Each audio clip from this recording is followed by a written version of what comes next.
И след легендите, ето ги Heritage картите. И Legendary моментите. Аз го покажи. Сега ето ги.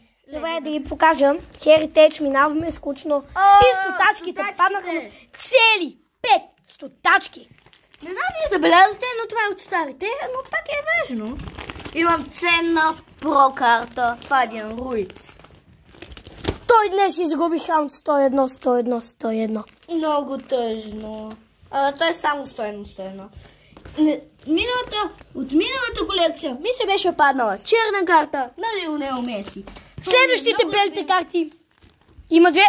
Не. Има повече. Да, Зен. Фейк. Е.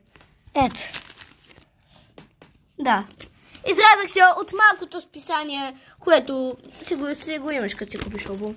Вижте колко бели карти. Роналдо. Ето ги тук спешалите.